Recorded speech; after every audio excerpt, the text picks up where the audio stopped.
প্রিয় শিক্ষার্থীবৃন্দ, আসসালামু আলাইকুম। আশা করি তোমরা সবাই ভালো আছো। তোমাদের অর্ধবার্ষিক পরীক্ষা চলছে, ঈদের আগেই পরীক্ষা শেষ হয়ে যাবে। আমি আজকে তোমাদের বার্ষিক পরীক্ষা সিলেবাস থেকে নবম ও দশম শ্রেণীর গণিত বইয়ের পঞ্চম অধ্যায়ের 5.1 থেকে কয়েকটি সমাধান অঙ্ক করাবো। এবার আমরা বোর্ডে দেখি আমাদের জন্য কি অঙ্ক দেওয়া আছে।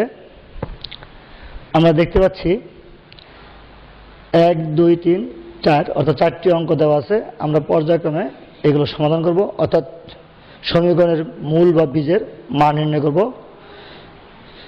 প্রথমত 1 নম্বর, 4/2x + 1 প্লাস 9/3x + 2 = 25/5x + 4। এখানে একটা জিনিস লক্ষ্য রাখতে হবে যে সমীকরণের বাম পাশে দুইটা অংশ আছে, ডান পাশে একটি অংশ আছে। এই একটি অংশটাকে দুটি অংশে বিভক্ত করতে হবে। সেটা একটা প্রসেস আছে, নিয়ম আছে। সেই নিয়মটা কি সেটা বলতেছি। এখানে বাম পাশে যে প্রথম ভগ্নাংশ, তার হরে যে চলক আছে তার সহগ 2, এইটা দিয়ে এটাকে ভাগ করতে হবে, ভাগফল 2, সেই 2 দিয়ে এটাকে গুণ করতে হবে, তাহলে 10। তাহলে 2 দুগুণে 4, 5 দুগুণে একটা হলো 10/5x + 4 প্লাস, তাহলে আরেকটা আসবে 3 3 9, 3 দিয়ে আবার গুণ করতে হবে, 3 5 15, তাহলে আরেকটা হলো 15/5x + 4। অর্থাৎ একটা জিনিসকে আমরা দুইটা অংশে বিভক্ত করলাম। এবার আমরা পক্ষান্তর করব, অর্থাৎ এই 4-এর সাথে 10 আর 15-এর সাথে 9 পক্ষান্তর করব। 2x + 1 - 10/5x + 4 = 15/5x + 4 - 9/3x + 2। বা এবার আমরা লসাগু করব। এখন এই 4 দিয়ে গুণ করতে হবে এটাকে, 10 দিয়ে গুণ করতে হবে এটাকে, এখন এই অংশটা চলে যাবে। তাহলে এখানে 20x + 16 আর এই 10 দিয়ে গুণ করলে 20x মাইনাসে প্লাসে -10 = 5x + 4 × 3x + 2। এখানেও ঠিক একই নিয়ম, এটা এই অংশটা চলে যাবে। তাহলে এটা দিয়ে গুণ করতে হবে এটাকে, এখানে 45x - 30, এখানে 9 দিয়ে গুণ করলে 45x মাইনাস প্লাসে -36, বা এই এক্সটা চলে যাবে। এখানে 16 থেকে 10 গেলে 6, 2x + 1, 5x + 4, এখানে থাকবে, এখানে প্লাস হবে, তাহলে এখান থেকে -6, 5x + 4 × 3x + 2। এবার আমরা লব হরকে সেম জিনিস থাকলে উঠিয়ে দেব। যখন 6 আছে 6 আছে, 5x + 4 আছে 5x + 4 আছে, এটা উঠিয়ে দেবো। তাহলে 1/2x + 1 = -1/3x + 2।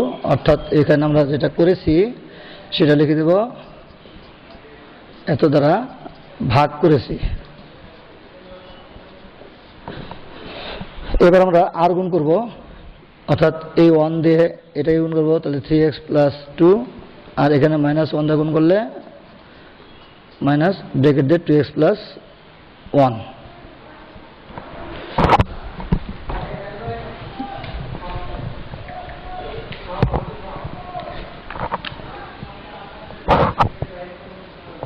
-2x + 2 = -2x - 1, -1 - 2, 5x = -3, সুতরাং x = -3/5। x এর মানটা আমরা নির্ণয় করে ফেলেছি, অর্থাৎ এটাই আমাকে চেয়েছে। তাহলে সুতরাং নির্ণয় সমাধান x = -3/5। আমরা 1 নং অঙ্কটি সমাধান করলাম। এবার আমরা চলে যাব 2 নং প্রশ্নে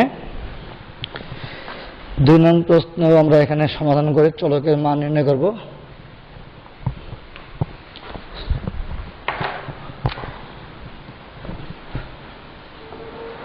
x minus a by b plus x minus b by a plus x minus 3a minus 3b by a plus b is equal to 0। এখানে আমরা দুইটা নিয়মে করতে পারি।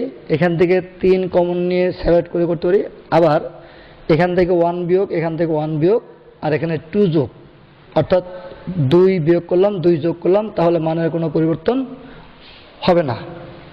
তাহলে x minus b minus 1 plus x minus b by a minus 1 plus x minus 3a minus 3b by a plus b plus 2 is equal to 0। কি দাঁড়ালো? x minus a by b থেকে 1 বিয়োগ করছি, x minus b by a থেকে 1 বিয়োগ করেছি, আর x minus 3a minus 3 by a plus b তার সাথে 2 যোগ করেছি। এবার আমরা লসাগু করব x minus a minus b, এখানে x minus b minus a হবে লসাগু করলে, আর এখানে হবে x minus 3a minus 3b, 2 দ্বারা গুণ করলে 2a plus 2b divided by a plus b equal to 0, বা x minus a minus b by b plus এখানে আমরা সাজিয়ে লিখি x minus a minus b by a plus এখানে যোগ বিয়োগ করলে x minus a minus b divided by a plus b equal to 0। আমরা উপর থেকে লবটাকে কমন নেব, কমন হলে 1 by b plus 1 by a plus 1 by a plus b equal to 0, অর্থাৎ এই লব অংশটা সমান, এটাকে আমরা কমন নিয়ে নিছি। এখন এখানে যেহেতু চলক নেই, তাহলে এই অংশটা 0 নয়। ধরি 1 by b plus 1 by a plus 1 by a plus b is not equal to 0, যেহেতু এটা x বর্জিত পথ, যেহেতু x বর্জিত পথ, তাহলে এটা 0 না। তাহলে এটা যদি 0 না হয়, তাহলে এটা অবশ্যই 0 হবে, কারণ 0 পূরণ সামথিং সমান 0। তাহলে সুতরাং x minus a minus b বা x equal to a plus b, সুতরাং x equal to a plus b। সুতরাং নির্ণয় সমাধান আমরা পেয়ে গেলাম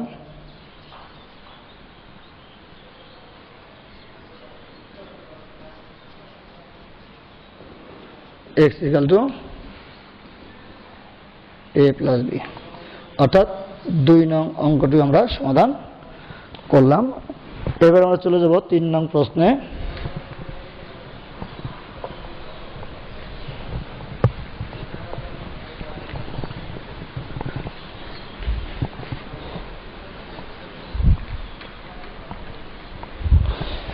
তিন নং প্রশ্নের সমাধানটা আমরা দেখি।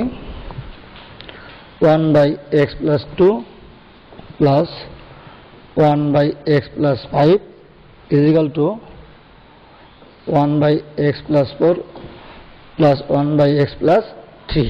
আমরা এটা দুইটা নিয়মে করতে পারি, পক্ষান্তর করেও করতে পারি, আবার যেভাবে আছে ঠিক সেভাবেও করতে পারি। আমরা যেভাবে আছে সেভাবে করি। আমরা যদি লসাগু করি x plus 2 into x plus 5, আর এখানে হবে x plus 4 into x plus 3, তাহলে এটা 1 দিয়ে গুণ হবে x plus 5,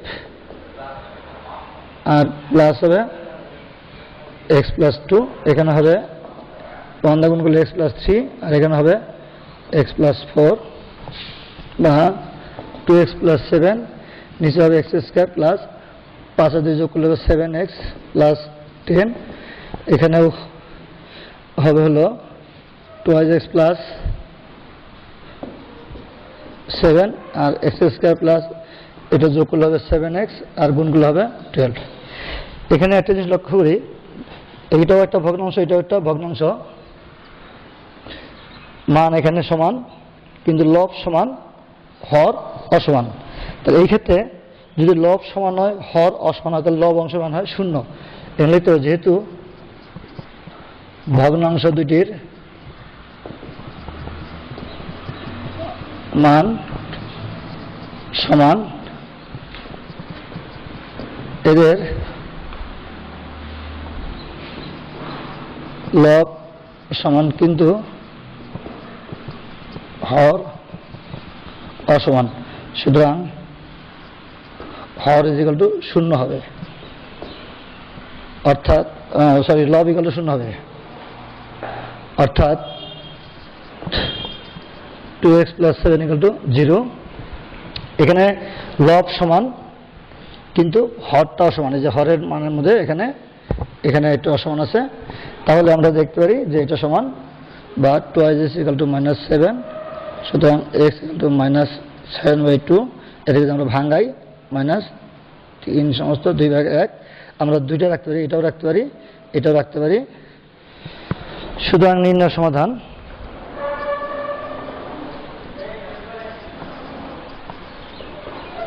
x = -7/2, এটা রাখাই বুদ্ধিমানের কাজ হবে।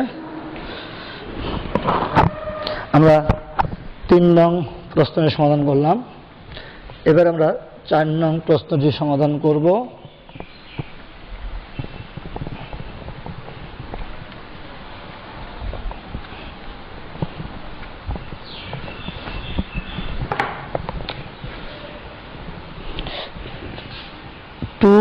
t - 6/9 plus 15 - 2t 12 - 5t = 40 - 15/18। একটা জিনিস লক্ষ্য করো যে দুইটা সমীকরণের দুইটা অংশ আছে, বাম পাশে এখানে হর 9 আর ডান পাশে এখানে হর হলো 18, তাহলে আমরা এই দুটোকে একত্র করব, তাহলে 15 - 2t / 12 - 5t = 40 - 15/18। এটাকে যদি পক্ষান্তর করি -2t - 6/9 চলে যাবে, বা 15 - 2t 12 - 5t এখানে আমরা লসাগু করব 18, এটা ভাগ করলে 1 হবে, 1 দ্বারা গুণ করলে এটাই হবে, এখানে 9 দিয়ে ভাগ করলে 2 হবে, 2 দিয়ে গুণ করতে হবে, আর -7 যেটা প্লাস হয়ে যাবে 12 হবে, এখানে এটা চলে যাবে 15 - 2t / 12 - 5t = এখানে বিয়োগ করলে হবে -3/18, 15 - 2t / 12 - 5t = ছোট করি, 3 × 3 = 3 × 6 = 18। এখন আমরা যদি আর গুণ করি, 6 দিয়ে গুণ করি, তাহলে 9t আর 12t, এখানে হবে -12 আর +5t। এবার আমরা পক্ষান্তর করব,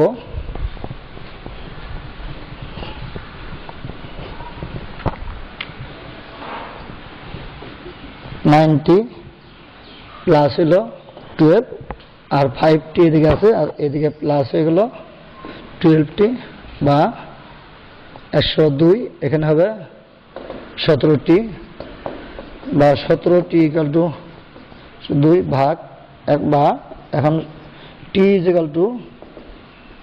102/17। আমরা যদি এটাকে ভাগ করি তাহলে 6 হয়, সুতরাং t = 6, 6 × 42 হলো 4, 6 × 4 = 10, সুতরাং নির্ণয় সমাধান। এখানে চলক t ব্যবহৃত হয়েছে, আমরা t এর মান বের করেছি, t = 6, অর্থাৎ আমরা ধাপে ধাপে 4টি অঙ্কই সম্পন্ন করলাম। আশা করি শিক্ষার্থীরা তোমরা বুঝতে সক্ষম হয়েছ। তারপরেও যদি কোনো সমস্যা পেয়ে থাকো যোগাযোগ করবে, আমরা সমস্যাগুলো সমাধান করব। আর একটি বিশেষ কথা, এই ক্রান্তিকালের মধ্যে তোমরা সবাই ঘরে থাকবে, সুস্থ থাকবে, নিরাপদ থাকবে এবং অপরকেও নিরাপদে রাখবে, এই প্রত্যাশা রেখে আজকে এখানে শেষ করছি। খোদা হাফেজ।